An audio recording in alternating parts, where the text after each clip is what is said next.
Okay, come back. I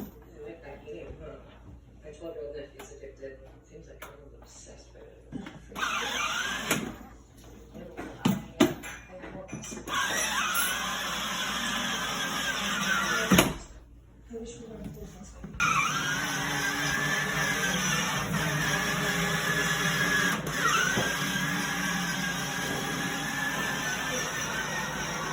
Hey!